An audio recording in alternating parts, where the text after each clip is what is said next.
Il a surgi de la base des nuages en chutant à 4000 pieds par minute. Redresse! Redresse! Le vol 108 de la compagnie Nuremberg Air Service se disloque en plein vol alors que les pilotes tentaient d'atterrir à l'aéroport de Düsseldorf. Tous ses occupants sont morts. En raison de la taille du site de l'accident, nous avons dû mettre en place un quadrillage pour identifier la position de tous les débris de l'appareil. Afin de faire la lumière sur ce drame, l'épave est reconstituée. Il y a des milliers de débris. Par ici. Il découvre la trace d'une panne rarissime qui n'aurait jamais dû entraîner la chute de l'avion. Les pilotes n'avaient aucun moyen de reprendre le contrôle de leur appareil. Dans ces circonstances, ils ne pouvaient strictement rien faire.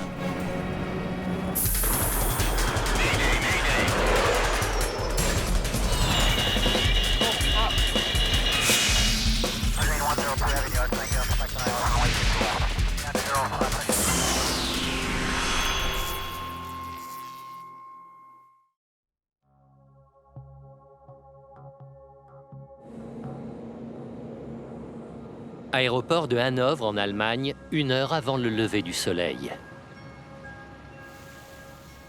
Le vol Nuremberg Air Service 108 se prépare pour son premier vol.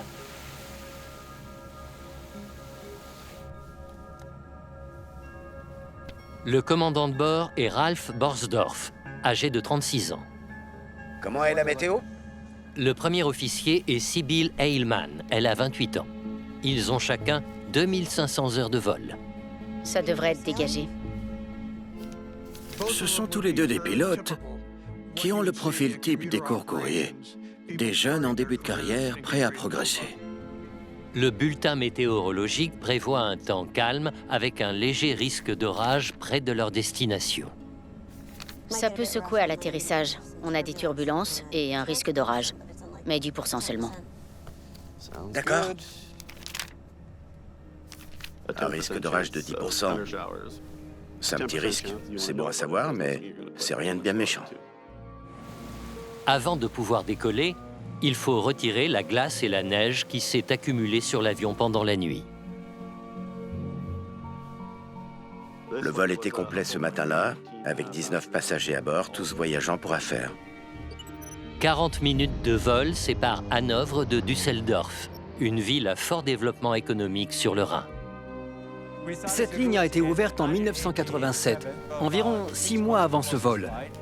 À l'époque, le train entre la partie est et ouest de l'Allemagne était assez peu développé. Alors, nous avons très rapidement rempli nos vols. Le vol 108 quitte Hanovre à 7h15 du matin, avec 15 minutes de retard. Volet.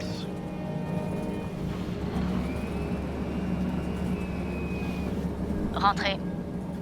Les pilotes sont aux commandes d'un Fairchild Swearingen Metroliner 3. C'est un biturbopropulseur puissant, idéal pour les vols de courte distance. Le Metroliner 3 est l'avion parfait pour les petites compagnies. C'est un 19 places rapide et économique. Il a tout le confort d'un avion plus gros. Dès les premiers instants, j'ai été très impressionné par cet appareil. Il était parfaitement bien conçu. Il était polyvalent. Il était rapide. La pressurisation était bonne. Pour les pilotes, c'était vraiment un très bon avion. Au bout de 10 minutes, le Metroliner atteint son altitude de croisière de 14 000 pieds, soit 4 300 mètres. Il ne doit rester à cette altitude que pendant un quart d'heure. Allez, pas de répit pour nous. Checklist de descente, s'il te plaît. Les vols intérieurs durent en général autour d'1 heure. Ça entraîne une charge de travail importante pour les pilotes. Regarde le radar. Le radar révèle la présence d'un orage. Finalement, on a droit à notre orage. On dirait. Il a pas l'air méchant. Je vérifie la tisse. Aéroport de Düsseldorf. L'ATIS diffuse en permanence le bulletin météo de l'aéroport de destination. Rafale A24, visibilité 10, nébulosité, nuage épars à 1500 pieds. Rien sur l'orage. Ça va aller. D'accord. On continue l'approche. Les pilotes s'attendaient à ce que la météo s'améliore et à ce que les orages ne se forment pas. Bonjour à tous, ici le commandant de bord. Nous avons entamé la descente vers Düsseldorf. Merci d'attacher votre ceinture. Atterrissage dans 15 minutes.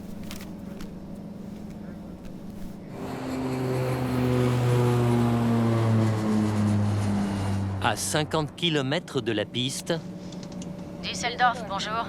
Demande descente à 3000 pieds, NFD 108.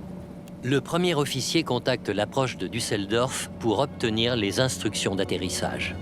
NFD 108, bonjour. Vous êtes autorisé à 3000 pieds et vous êtes numéro 3 à l'atterrissage. Reçu, descente à 3000 pieds, numéro 3. La tour de contrôle donne votre placement à l'atterrissage pour vous permettre de préparer l'avion, de savoir quand sortir les volets et le train. 3 minutes plus tard, Signal capté. le Metroliner s'aligne sur l'axe de la piste d'atterrissage.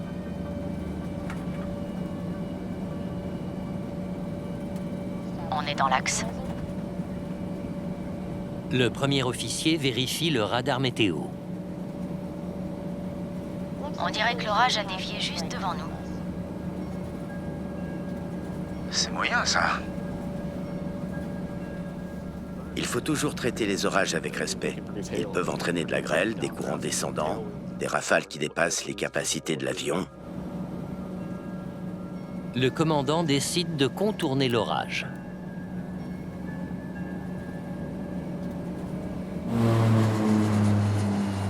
Le problème, c'était ce gros orage dans l'axe de la piste de Düsseldorf. Il ne faut pas voler à travers un orage.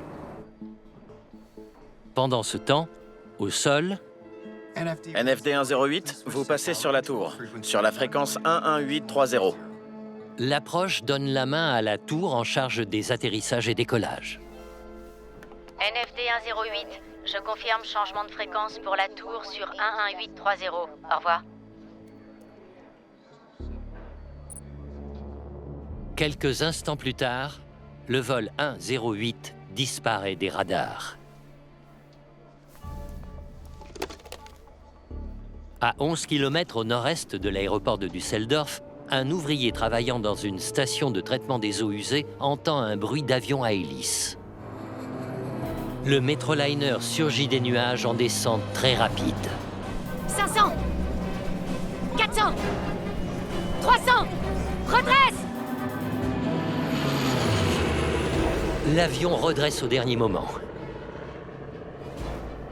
Il a surgi de la base des nuages en chutant à 4000 pieds par minute. Le pilote a dû tellement forcer pour redresser que le facteur de charge a dû être très élevé. L'ouvrier entend l'avion qui s'éloigne. Les passagers ont dû avoir très peur. Et pas seulement eux, les pilotes aussi. Vous passez d'un vol tout à fait normal et tout à coup, c'est le chaos total. 1 minute plus tard, l'avion revient. Cette fois, le vol 108 est parti en vrille et se désintègre. Non, non, non! C'est une vision d'horreur. Je n'imagine pas ce qu'on peut ressentir en voyant ça. 2 minutes avant l'aube, le vol 108 s'écrase dans un champ sur les rives de la Ruhr.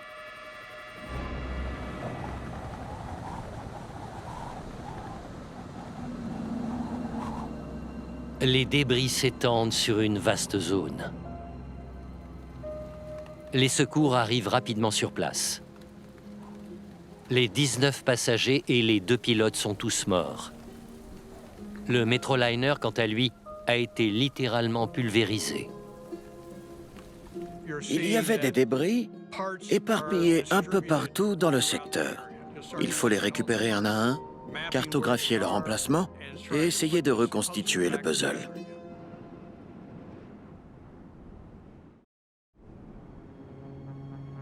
Les enquêteurs de la FUS, l'organisme allemand en charge des investigations sur les crashs aériens, commencent le quadrillage du site de l'accident pour tenter d'en découvrir la cause. La première étape consiste à noter la position de chaque débris provenant de l'appareil avec précision. En raison de la taille du site de l'accident, Nous avons dû mettre en place un quadrillage pour identifier la position de tous les débris de l'appareil sur les lieux du crash. L'avion a été pulvérisé à l'impact et ses boîtes noires sont très endommagées. Sur cet appareil, les boîtes noires ne sont pas de cette nouvelle génération capables d'enregistrer 300 ou 400 paramètres. Ce sont d'anciens modèles analogiques. Vous avez l'altitude, la vitesse du vent, vous avez le cap, vous avez également le facteur de charge, mais pas tout ce qu'on peut avoir maintenant. Les boîtes noires et les débris sont envoyés dans un entrepôt où les enquêteurs peuvent commencer leurs analyses. Une fois que l'on a récupéré les débris et qu'ils sont à l'abri, on peut constater quelles sont les pièces qui ont cassé. Et on peut alors se pencher sur l'emplacement des débris. Les ailes, les moteurs et la queue ont été séparés du reste. Les enquêteurs cherchent à confirmer le témoignage de l'ouvrier qui dit avoir vu l'avion se disloquer en vol. Cette pièce est compressée. C'est à cause de l'impact à haute énergie. Mais celle-ci a l'air d'être intacte. Le fait que certaines pièces soient intactes parmi les débris indique qu'elle a chuté séparément du reste de la machine. C'est bien une destruction en vol. La preuve que les enquêteurs cherchaient est là. Le vol 108 a bien été détruit avant de toucher le sol. La question est, à quoi est-ce dû? Est-ce qu'il y a un signe d'avarie qui pourrait expliquer cet accident? Vous pouvez mettre cette pièce sur l'établi? Est-ce qu'une fissure pourrait être apparue en raison d'un défaut de conception ou de la fatigue d'une pièce et aurait pu entraîner la perte des ailes? On n'écarte aucune hypothèse, même si l'avion est assez récent. Est-ce qu'il y a eu un défaut de fabrication? Est-ce qu'un trou a été percé là où il ne fallait pas? Est-ce qu'il y a eu un problème qui aurait pu entraîner l'apparition d'une fissure dès le début de la vie de l'appareil? On ne dirait pas une fissure de fatigue. Il ne reste qu'une explication. Une fissure de surcharge? Oui. Ce genre d'avarie survient lorsque l'avion dépasse sa vitesse maximale autorisée, si les commandes sont sollicitées de façon trop violente, en cas de turbulence sévère également. Et parfois, il s'agit d'une combinaison de ces trois facteurs. Éteignez la lumière. Comment cet avion a pu dépasser ses limites structurelles? Pour le savoir, les enquêteurs s'intéressent au plan de vol. Rien d'inhabituel. Le plan de vol, c'est-à-dire le décollage, le cheminement et l'atterrissage prévu, semblait normal. Qu'est-ce qui s'est passé par ici?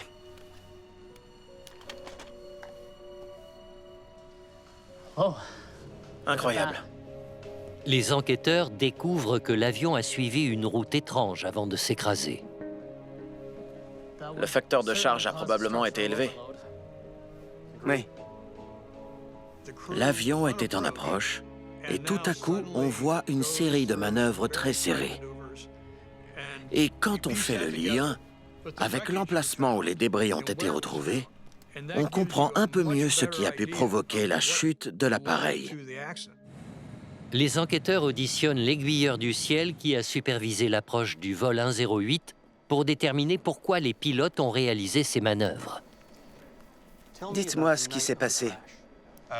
Il y avait de l'activité orageuse d'environ 7h40 jusqu'à 8h. Vous savez s'il y avait un problème? Ils ont signalé un givrage léger et des turbulences, mais les autres avions se sont posés sans problème. Pas de remise de gaz? Aucun problème? Non. Non? Non. À 6 nautiques de la piste, un 737 a pris la foudre. Düsseldorf approche. Lufthansa 1354. On vient de subir un impact de foudre à 3000 pieds. 6 nautiques en finale. Aucun dégât. Lufthansa 1354, Düsseldorf approche. C'est reçu. Revenez vers moi si besoin. Ce n'est pas la foudre qui peut poser le plus de problèmes quand on se trouve en phase d'approche. C'est plutôt le vent et les rafales cisaillantes qui peuvent déstabiliser l'avion. Les avions de ligne modernes sont en aluminium, un métal conducteur. Lorsque la foudre touche l'appareil, elle s'écoule le long du fuselage et s'échappe par la queue. Je me souviens que pendant un de mes vols, l'avion a été frappé par la foudre. Il y a eu un gros flash à l'extérieur du fuselage. Il y a eu un gros bruit, et puis...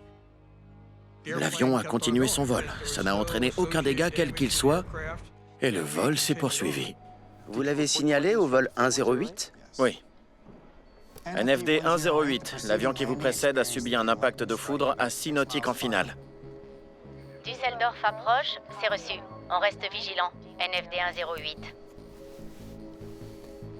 Pour les pilotes, prendre en considération un orage ou un risque de foudre n'a rien d'exceptionnel.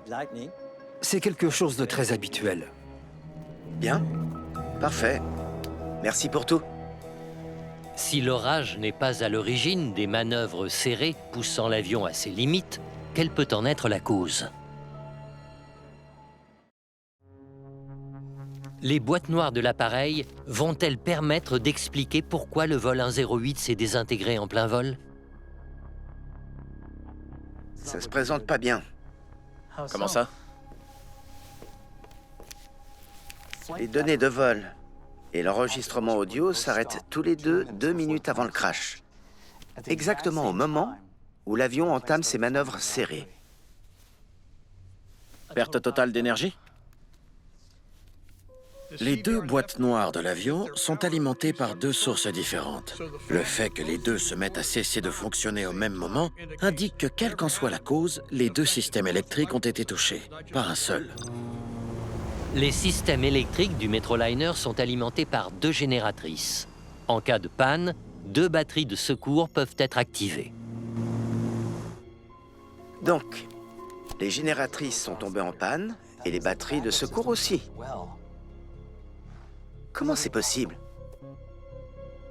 Si l'on se base sur les données fournies par le constructeur de l'avion, les risques de perte totale d'énergie électrique sont très faibles. Mais au cours des investigations, nous avons commencé à comprendre que les pilotes ont bien été touchés par une panne électrique générale. Les enquêteurs s'intéressent aux effets d'une panne électrique générale. Ils perdent la plupart des instruments. Oui, mais pas tous. Ils gardent le variomètre, l'horizon artificiel et celui de secours. Nos Metroliners ont tous été équipés d'un 3e horizon artificiel indépendant des 2 autres. Cet horizon artificiel fonctionne grâce à l'air sortant des moteurs. Tant que le moteur tourne, cet horizon artificiel fonctionne en plus des autres. Il n'est pas relié au système électrique. Les pilotes pouvaient se référer à l'horizon artificiel de secours, indépendant du reste, pour les aider à maintenir l'assiette de l'appareil. Mais dans le cas présent, la question qui se pose, c'est pourquoi les pilotes ne l'ont pas utilisé. Et s'ils n'étaient pas en mesure de voir les instruments? Pas bête. L'éclairage des instruments ne fonctionnait peut-être pas. Sans visibilité, l'horizon artificiel est vital. Vous êtes simplement aveugle.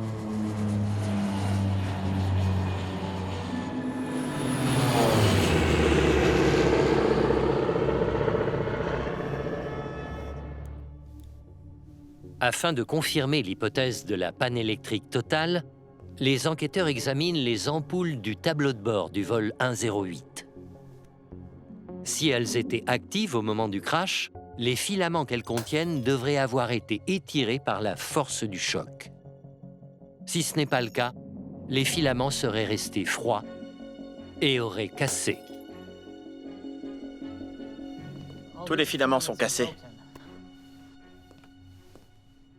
Le résultat a été qu'aucune ampoule n'était sous tension électrique au moment où l'appareil a percuté la surface. Les enquêteurs ont désormais établi l'existence d'une panne électrique générale. Mais qu'est-ce qui a pu la causer? Le contrôleur a parlé d'un avion qui venait d'être frappé par la foudre. Peut-être que lui aussi. La foudre qui frappe à l'extérieur de l'avion peut entraîner un problème de circuit électrique à l'intérieur de l'appareil. Si le champ électrique généré par l'éclair est vraiment très puissant, il se peut qu'il circule à l'intérieur de la cellule. Les enquêteurs cherchent des traces d'impact de foudre sur le fuselage du Metroliner. Il y a des milliers de débris. C'est une opération fastidieuse. La foudre a pu frapper n'importe où. La foudre laisse une trace circulaire sur la carlingue. La peinture peut avoir brûlé. Le métal a même pu fondre par endroits dans certains cas.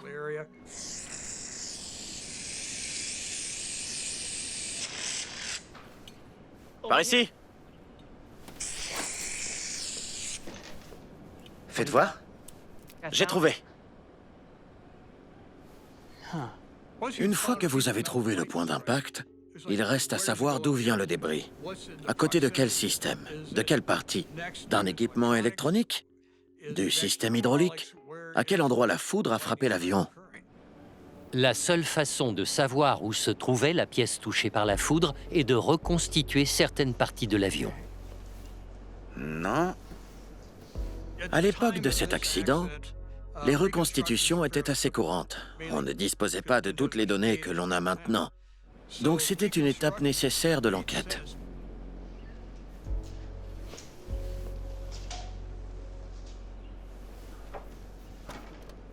Je crois que je l'ai.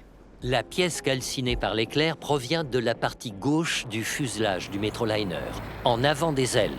C'est là que la foudre a frappé. Mais comment ce simple incident théoriquement anodin a pu provoquer une telle panne?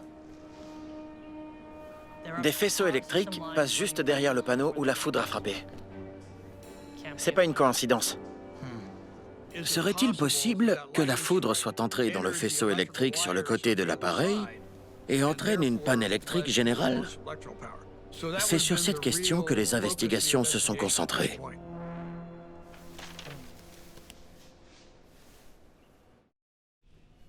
Les enquêteurs examinent de près ce qu'il reste du circuit électrique du vol 108.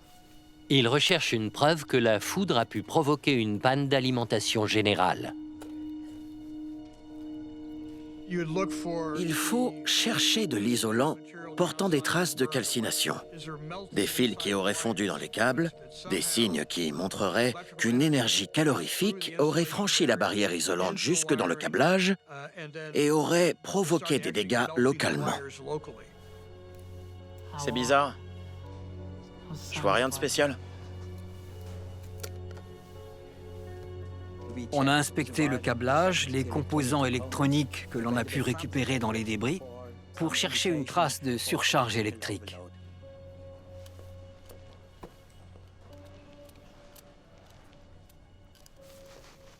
Vous avez trouvé quelque chose? Pas encore.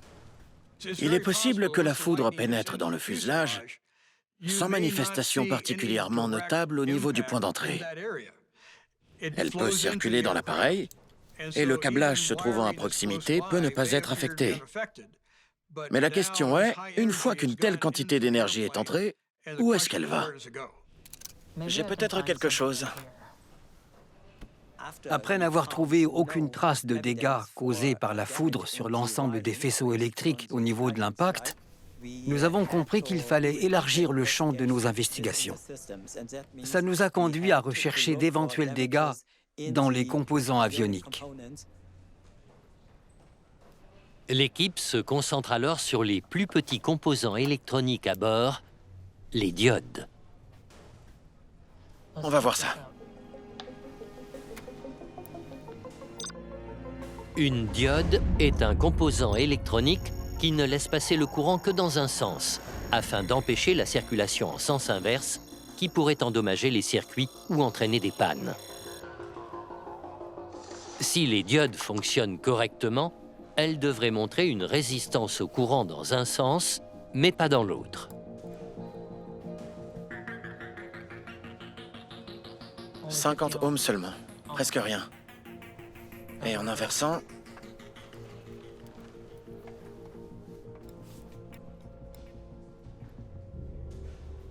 50 ohms également. Mais les enquêteurs découvrent une faible résistance au courant dans les deux directions. Elle a grillé.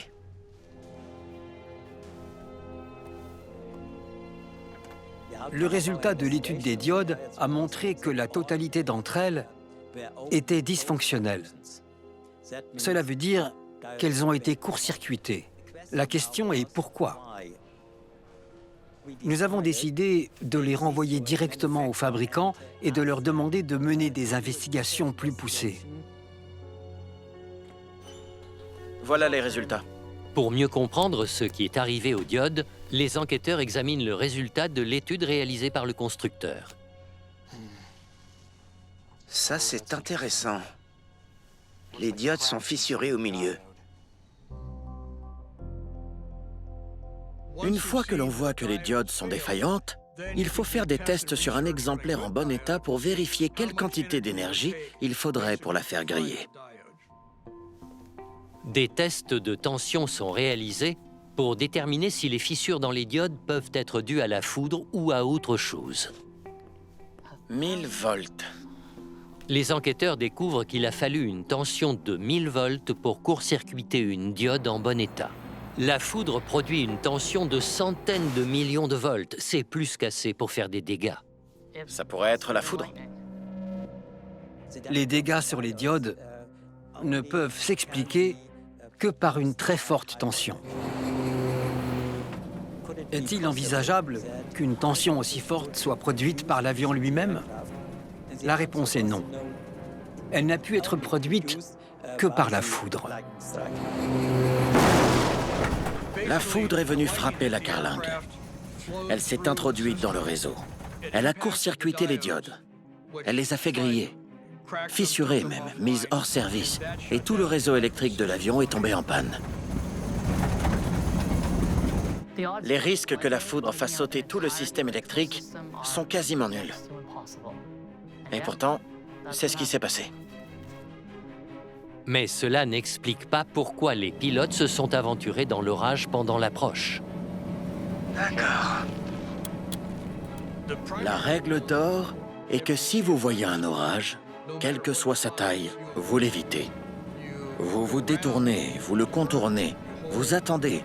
C'est comme vous pouvez, mais vous n'allez pas dedans.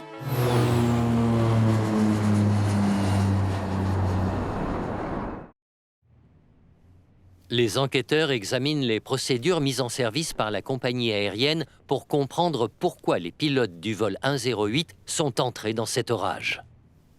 Je comprends pas. C'est bien indiqué, interdiction de voler dans ou à proximité d'un orage. Pourquoi les pilotes n'ont pas cherché à contourner l'orage? Plusieurs possibilités s'offraient à eux à ce moment-là. La première était de se préparer à ce qui pourrait se produire s'ils le traversaient, à tout mettre en œuvre et passer en revue pour anticiper. La seconde était simplement d'aller vers l'aéroport de déroutement, de se poser ailleurs. Qu'est-ce que les pilotes ont dit en voyant l'orage?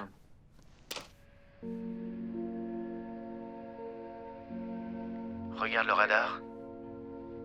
Finalement, on a droit à notre orage. À mi-chemin, l'équipage constate les mauvaises conditions météo. On dirait. Il a pas l'air bien méchant.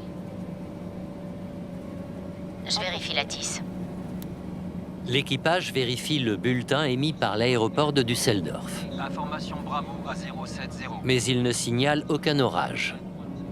Après avoir écouté la tisse, ils se sont dit que la situation allait s'améliorer. Nuage épars à 1500 pieds. Rien sur l'orage. Ça va aller. Le commandant prend en compte l'information et fait son choix. D'accord. On continue l'approche. Il opte pour le meilleur scénario sans alternative. En tant que pilote professionnel, on se prépare toujours au pire. On ne sait jamais si 10% de risque d'orage restera 10%. Si ça évolue, ce sera trop tard pour anticiper. NFD 108. 11 minutes plus tard, la situation devient beaucoup plus tendue. L'avion qui vous précède a subi un impact de foudre à 6 nautiques en finale. Si j'avais été à la place de ces pilotes et qu'un avion avait pris la foudre avant moi, j'aurais fait une remise de gaz. J'aurais pris de l'altitude en circuit d'attente parce que l'orage était en plein axe et qu'on ne plaisante pas avec ça. Ce n'est pas ce que les pilotes ont fait. Düsseldorf approche, c'est reçu. On reste vigilant. NFD 108.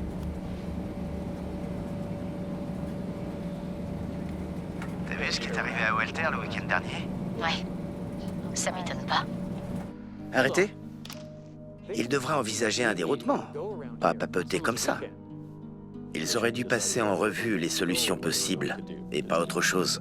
Sa collègue ne l'a pas repris, alors il a continué. Il s'est mis à discuter avec elle. Les enquêteurs écoutent l'enregistrement du cockpit à l'approche de l'atterrissage.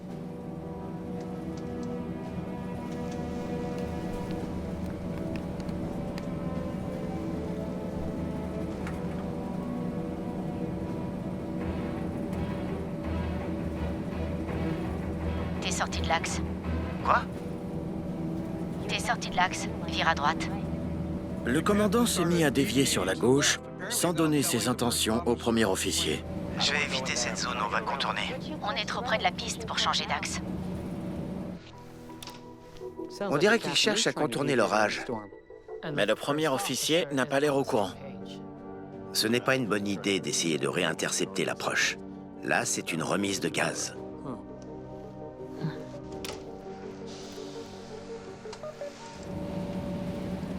D'accord.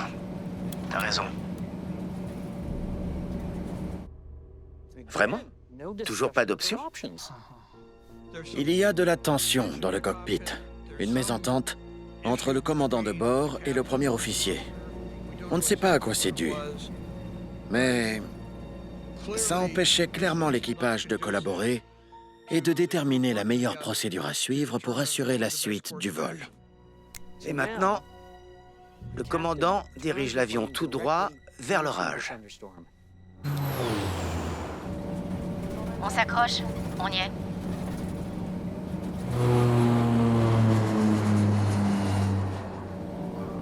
Les deux pilotes n'étaient pas coordonnés. Ils n'ont pas parlé de la météo. Ils n'ont pas préparé l'avion pour un contournement de l'orage. Ils ont continué.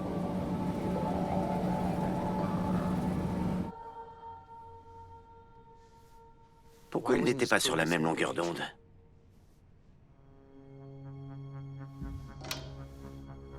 À ce stade des investigations, les enquêteurs ont établi que la communication entre les deux pilotes ne se faisait pas comme elle aurait dû se faire. Vous avez quelque chose? Eh bien, Les enquêteurs examinent les dossiers des pilotes et se penchent sur leurs relations professionnelles. le commandant totalise 2473 heures de vol.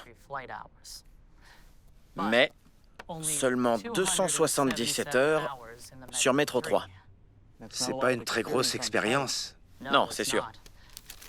Le premier officier totalise approximativement le même nombre d'heures de vol, mais plus de 1300 heures sur Métro.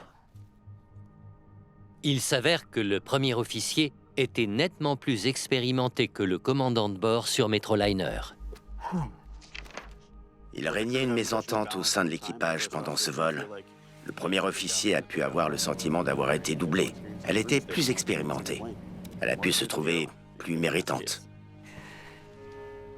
Elle ne lui faisait peut-être pas confiance. C'est pas sain dans un cockpit. Est-ce que cette situation a pu compliquer la gestion d'un impact de foudre par cet équipage?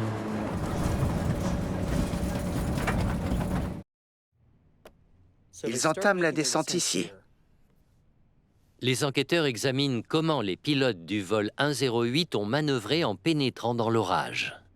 Ensuite, 1 minute avant la panne, ils remontent. Pourquoi? On va écouter ce qu'ils disent.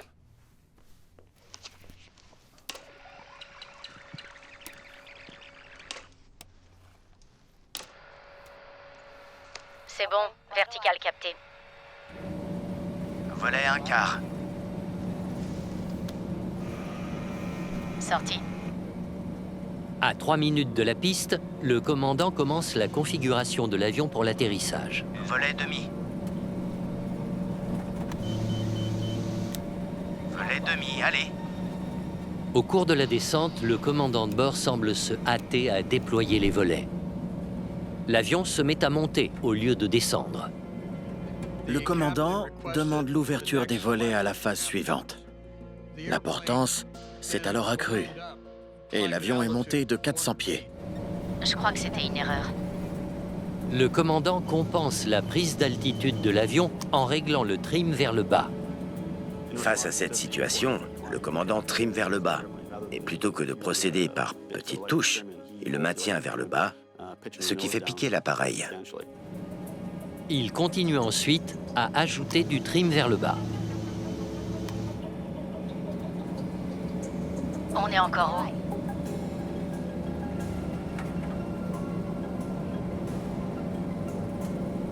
C'est bon, on descend. Le commandant a mis tellement de trim qu'il se retrouve le nez en bas quand l'éclair frappe.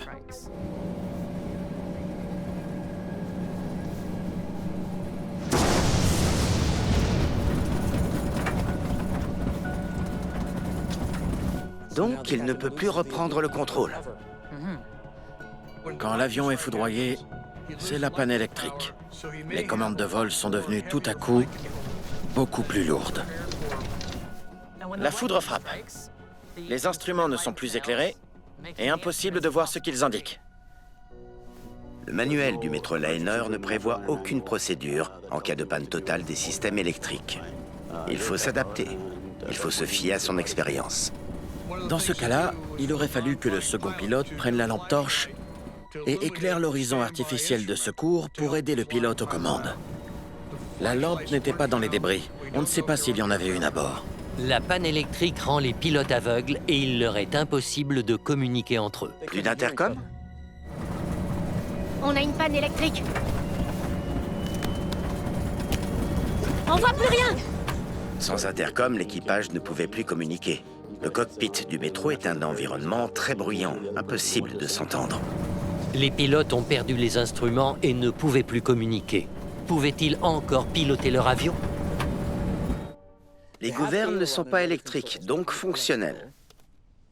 Les moteurs tournent encore. La piste se trouve à 7 nautiques environ. S'ils avaient pu reprendre le contrôle, ils auraient pu poser l'avion. Ils avaient le contrôle des ailerons, du ballonnier. Ça n'aurait pas été simple, mais c'était jouable. Sans pouvoir voir les instruments, ils ne pouvaient pas s'orienter. Quelques secondes plus tard, le vol 108 pique droit vers le sol.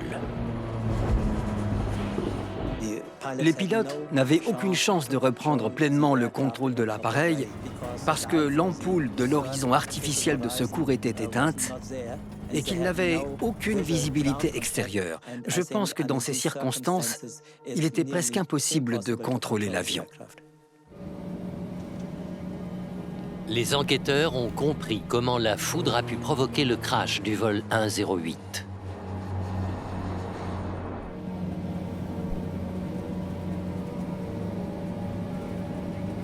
T'es sorti de l'axe. Quoi? Tout commence par un équipage dysfonctionnel. T'es sorti de l'axe. Vire à droite. Je vais éviter cette zone, on va contourner. On est trop près de la piste pour changer d'axe.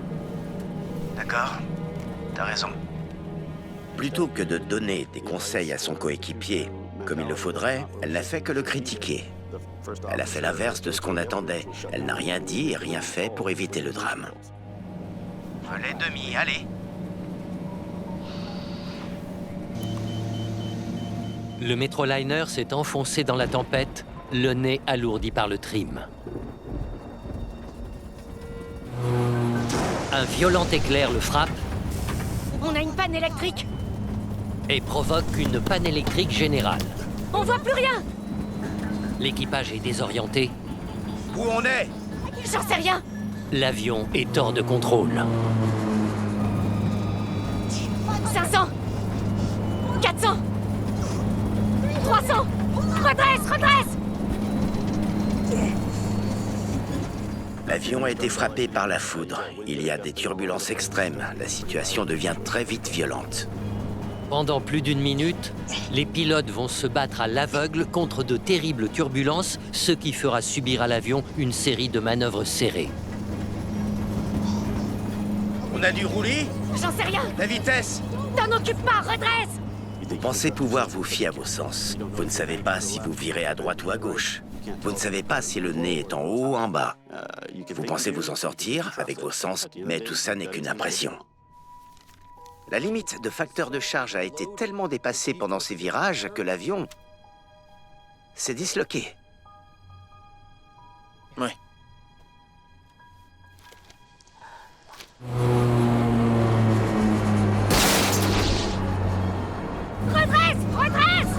J'essaye!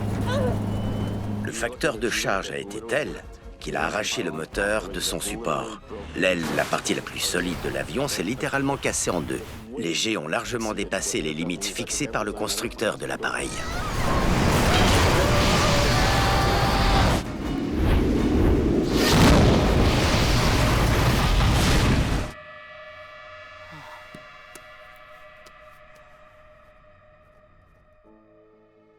Les conclusions de l'enquête menée par les autorités aéronautiques allemandes sont claires.